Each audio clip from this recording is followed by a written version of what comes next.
Hey there, Jason with my kid, Lucian. Hi. Yeah. Oh, I just finished up dinner and we're hanging out doing a little dancing to some Peter Tosh here. Anyway, I wanted to say a couple words here about what's happening for me. I'm in the middle of something really, okay, you want down? Okay.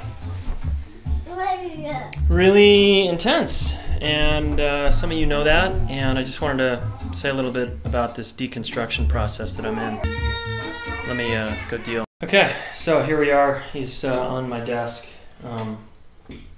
So Revolutionary Man was, man, I busted my ass, put my heart and soul in that project, and realized it's really the old masculine paradigm, and it's just the way, it's just traditional manhood shit. So let me walk you through a process. So let's say I'm a man, and this may describe some aspect of you. I have a lot of problems and a lot of challenges, and don't know what to do because I don't have tools and I don't have anywhere to turn and I don't have resources, and so I just stuff it and I just try to figure it out in my mind, my brain. I might read a couple books, but for the most part I just don't tell anybody about it, maybe not even my own family, and I just am alone in my world. And then it's time to go to work, so I get the game face on and I put on my smiling face and I pretend like everything in my life is cool. So I go to work and I do my sales gig, and if I'm in sales I put on a smiling face and my charm and I sell my shit that maybe I don't believe in, and I do this thing and I do this dance, and meanwhile I'm kind of miserable. I go to lunch and I eat this huge lunch, and then I numb out for a little while after lunch to try to digest my food. And then I come home from work and I'm like exhausted and I don't have much space because I work long hours, because work is a way to avoid my problems.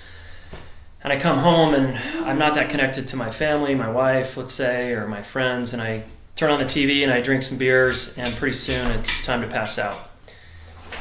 The next day I start all over again. And man, it's really sad because this man is living a lie. And that man was me for many, many years.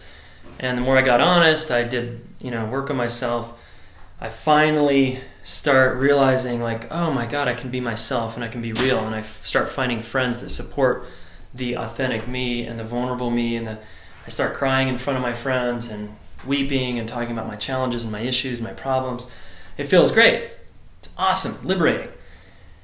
But then, because I'm a therapist and a coach, I put on my game face and I help people with those problems. But meanwhile, I put on my happy face and everything's, I'm doing well. So it's just another construct. It's another paradigm of manhood that's bullshit to me, where I'm not the same person. I hide myself from you. And so I was just doing a sneakier, subtler version of that. And I'm going to stop doing that. That's my commitment. So I'm in this deconstruction process in my life, and I'm done not being myself with you and with everyone else. And I'm going to open my heart to everyone, not just my friends and my family and the people I want to. My commitment is to love everyone and everything.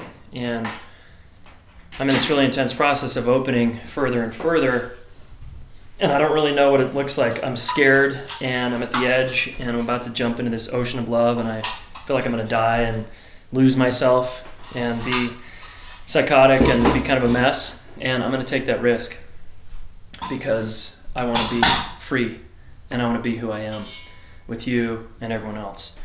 So I'm going to start talking about that and just being fucking real.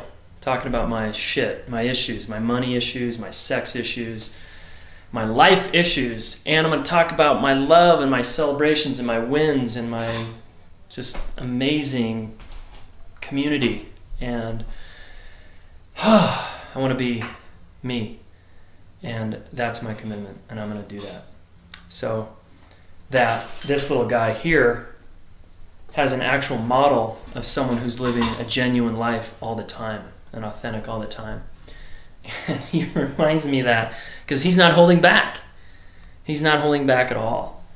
And he gets to just be free, and I provide a safe environment with my wife so he can be free, throw tantrums, have meltdowns, laugh and cry and giggle.